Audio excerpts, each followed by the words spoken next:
The Assembly will hear an address by His Excellency Dickon Mitchell, Prime Minister and Minister for Infrastructure and Physical Development, Public Utilities, Civil Aviation and Transportation, and Minister for National Security, Home Affairs, Public Administration, Information and Disaster Management of Grenada. I request the protocol to escort His Excellency and invite him to address the Assembly.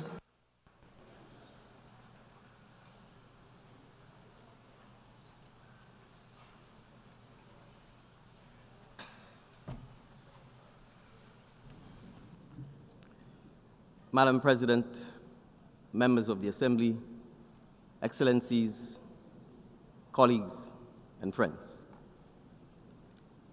It is my honor to address this Assembly on behalf of Grenada and as a member of the Caribbean community, CARICOM. Madam President, I extend my heartfelt congratulations on your election as President of the 80th session of the United Nations General Assembly. We look forward to working with you under the guiding theme of Better Together, and to supporting your efforts in advancing peace, sustainable development, and inclusive reform within the United Nations. We meet today in a time of paradox. The headlines tell us of division, instability, and conflict. Yet, never have human beings had such access to innovation, creativity, and opportunity. In one corner of the world, classrooms are reduced to rubble. In another, laboratories create breakthrough in science and technology that can transform our future. A paradox. In one hemisphere, children walk miles to fetch water from school. In another, children are using artificial intelligence in their lessons. A further paradox. The paradox defines our era.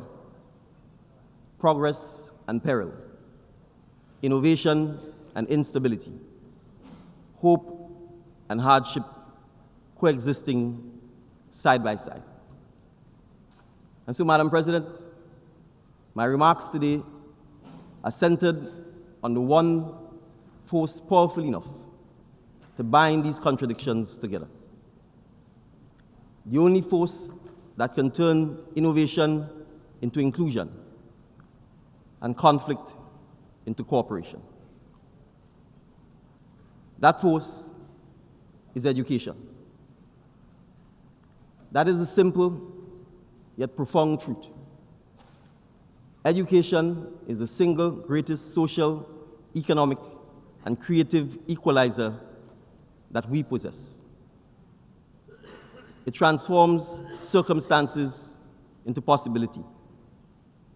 It turns the child of a laborer into a leader, the daughter of a seamstress into a scientist, the son of a fisherman into an innovator. This is the heart of my message. Education is not a narrow path to employment. It is a broad road to resilience, to innovation, and to peace. And Madam President, it saves people, not just from economic poverty, but from the poverty of diminished possibility. And so education is a lifeline. I have seen this. I have lived this. And now I am privileged to lead this in and for my country. For me, education was a bridge from limitation to possibility. It was education that carried me from a small hillside village in St. David, Grenada, where my family fetched water from a public standpipe to this assembly hall today. It was not wealth that brought me here. It was not privilege that brought me here. It was access. Access to teachers who believed in me.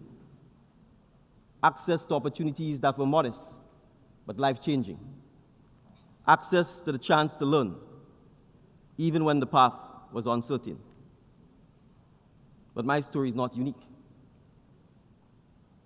It is echoed in the resilience of the Caribbean families who sacrifice for the children's schooling, in the ingenuity of students who make the most of scarce access and even scarcer resources, and in the determination of communities that rebuild schools year after every hurricane.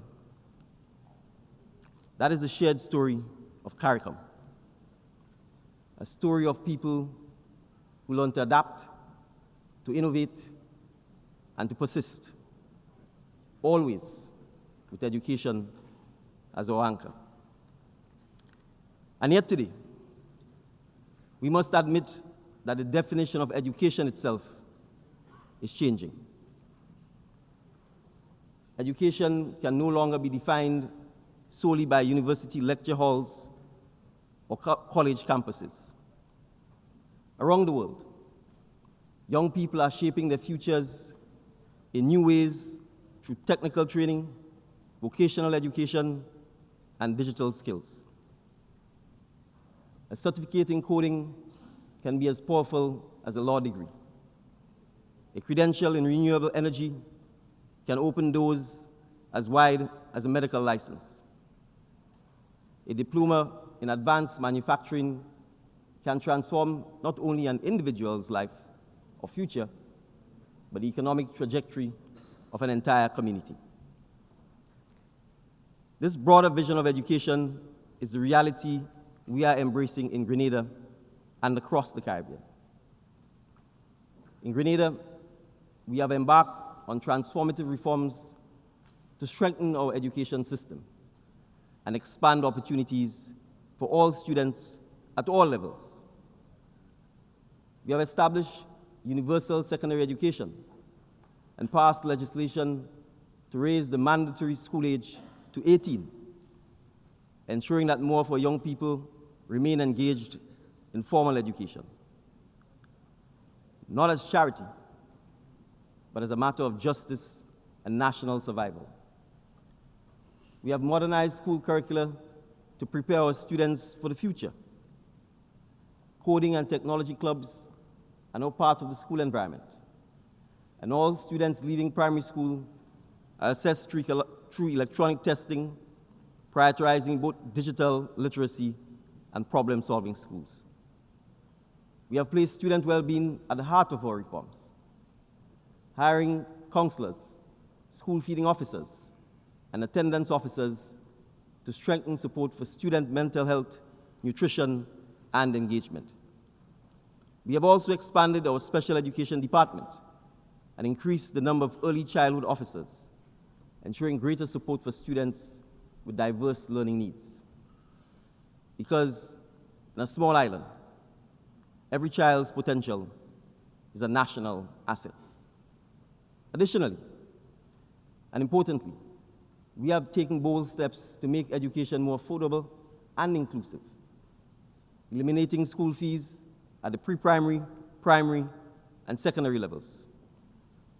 Free tuition is now also available at our two main technical and vocational institutions, widening access to post-secondary training and future skills development. Across the Caribbean community, we are investing in skills for the new economy, such as digital literacy, renewable energy, climate adaptation, and advanced technologies. In the case of advanced technologies, we are considering the teaching, understanding, and use of AI and AI-related skills to enhance education access, delivery, and outcome, as we understand that the jobs of tomorrow cannot be met with the skills of yesterday. And through the Caribbean Future Skills Fund, conceived with the Cooperative Republic of Guyana, we are pioneering an endowment model for education, where one where international contributions are matched by local investment. This ensures that our young people gain not just training, but also a sense of ownership and responsibility. It is education with skin in the game from both donors and recipients. This is not education as an abstract ideal. It is education as a lifeline, as resilience, preparing us to withstand the shocks of climate change and economic volatility. It is education as innovation, equipping us through powerful digital tools to turn necessity into opportunity. And it is education as sovereignty, ensuring that our destiny is not dictated by external forces, but shaped by the skills and creativity of our own people. And so when Grenada, Jamaica, or Dominica rebuilds a school after a hurricane, we are not just rebuilding classrooms. We are rebuilding futures. And so we need partnerships. Education thrives when ideas and systems are shared across borders. Partnerships build better schools, yes, but more importantly, they build better citizens of the world. For small states like mine, partnerships bring the reach and the resources we cannot muster alone. They open doors to technologies and opportunities beyond our shores. For larger states, partnership with us offers something equally valuable: lessons in adaptation and creativity, forged on the front lines of hurricanes, pandemics, and economic shocks. Together, these halves create something greater than either could achieve alone. An education system global in vision, but local in impact. And that is why today I call on donor countries, multilateral institutions, and the private sector, not only to fund, but to co-create, not only to give, but to learn. Because education is not charity. It is collaboration. It is investment in the kind of world we wish to leave behind. But yet, there's conflict, instability, and the attack on education. So, Madam President, we must also speak honestly of the shadows that darken our world today. Wars rage, economies falter, communities fracture, and amid this turbulence, it is children who bear the heaviest burden. When a school is reduced to rubble, when a teacher is silenced, when a family is forced to flee in fear, education becomes the first casualty of the conflict. And when education is taken away, it is not only opportunity that dies, but hope itself. We know all too well what follows: ignorance that breeds division, exploitation that preys on vulnerability, extremism that fills the void, and the cycles of despair that pass from one generation to the next. A child deprived of learning today becomes an adult deprived of dignity tomorrow. And a society deprived of educated citizens becomes a society deprived of peace. And so this is why I say to this assembly today, protecting education in times of conflict must be treated as a pillar of peace building.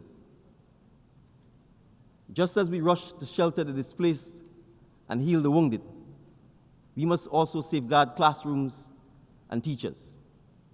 Just as we protect hospitals, so too we must protect schools. Because whether that child is in Palestine, in Haiti, in Sudan, or in Ukraine, their right to learn is as sacred as the right to life itself.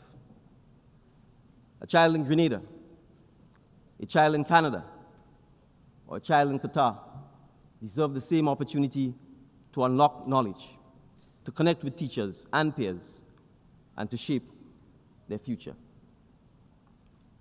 An attack on education is an attack on all. A commitment to education is a promise we make for all. Madam President, today I urge this Assembly, regardless of history or grievance, to come to the table in a shared realization that no child's classroom should be traded for a battlefield, and no young mind should be collateral damage of political disputes. From Guyana and Venezuela to Belize and Guatemala, from Haiti's turmoil to the wars in Israel and Palestine, Sudan, and the Democratic Republic of Congo, we see conflicts that have as another casualty the education of children. All children, not the children of one side or another, but all children. And so I repeat, I urge all parties, regardless of history or grievance, to come to the table in a shared realization that no child's classroom should be traded for a battlefield, and no young mind should be collateral damage of political disputes. And so we must appreciate that dialogue is not weakness. It is, in fact, the highest form of courage. It is the choice to preserve learning, to preserve hope, and to preserve the possibility of peace. Grenada knows from experience that education thrives when nations stand in solidarity. Around the world, partners have trained our teachers, opened the doors of their universities, and strengthened our health and education systems. From the Republic of Cuba to the Kingdom of Morocco, from the People's Republic of China to the United Mexican States and beyond. Such partnerships have given thousands of our students opportunities in medicine, engineering, the sciences, and more, often offered in the spirit of friendship and even in times of difficulty. So it is regrettable that at a time when we should be expanding cooperation, restrictive measures and political divisions continue to weaken international collaboration and punish countries like Cuba that have sought to deliver the promise that education holds. Grenada hopes, for the sake of the Cuban people and for the good of our region, that greater steps will be taken towards Cuba's engagement in the economic and social life of our hemisphere. For small island states, every partnership in education and development is a lifeline. We cannot afford to see those lifelines severed by geopolitics. And so, Madam President, that is why I join my Caribbean colleagues in reaffirming our region as a zone of peace. This principle is not simply a diplomatic phrase. It is a pledge to our people, because conflict undermines development, and peace is the first investment in people. Other courageous champions of education have reminded us that classrooms must be defended even more fiercely than borders. Her Highness Sheikh Musa bint Nasser has echoed the sentiments that in times of war, and I quote, "The right to education should be defended just as we defend the right to food and shelter," unquote. The children of Palestine deserve that right to education. They too deserve the right to a future. Gordon Brown, Rasta Machel, Kalish Satir, and Malaya Yousafzai have carried the same conviction onto the global stage, that protecting learning is protecting humanity's future. Education cannot wait for the end of conflict. It must be safeguarded in spite of it. Governments, international organizations, civil society, and the private sector must become partners in this defense. We must work together to rebuild schools and create systems that are resilient enough to withstand war and disasters. Partnership can be the difference between a child picking up a book and a child picking up a gun, between hope and hopelessness. And so my global call to action, the numbers speak for themselves. Each additional year of schooling raises a person's earnings by an average of 10%. If every child in low-income countries left school with basic reading skills, 171 million people could be lifted out of poverty. If all girls completed secondary school, child marriage would fall by 2/3, and maternal deaths would drop by almost half. And if every adult worldwide had just 2 more years of education, global GDP would grow by trillions of dollars annually.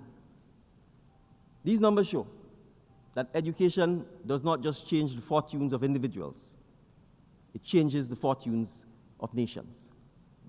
It shapes economies, democracies, and peace itself. But let me be clear. In this era, technology and education without ethics is not enough. We must also teach our young people how to think critically, act ethically, and live responsibly in digital spaces. Education must prepare not only workers for jobs, but also active and responsible citizens. Not only coders of software, but also stewards of truth. Not only innovators of technology, but also guardians of humanity. Because we live in an age where misinformation travels faster than facts, and where algorithms can divide as easily as they can connect. In such a world, education must equip the next generation with the wisdom to discern, the courage to question, and the empathy to choose what is right. So let us imagine then a different world. A world where a child at a standpipe in St. David, Grenada, has the same access to knowledge as a child in New York or Tokyo. A world where a child in the rubble of Port-au-Prince can log on to a digital classroom and continue learning despite the chaos around them. A world where a child in a refugee camp, stateless but not hopeless, can study, dream, and prepare for a future beyond the fences that confine them. That vision is within our reach, but it will not come by chance. It will come by the choices we make here together in this assembly and in the partnership we embrace moving forward. And so in concluding, Madam President, colleagues and friends, education is not only a policy, it is a promise.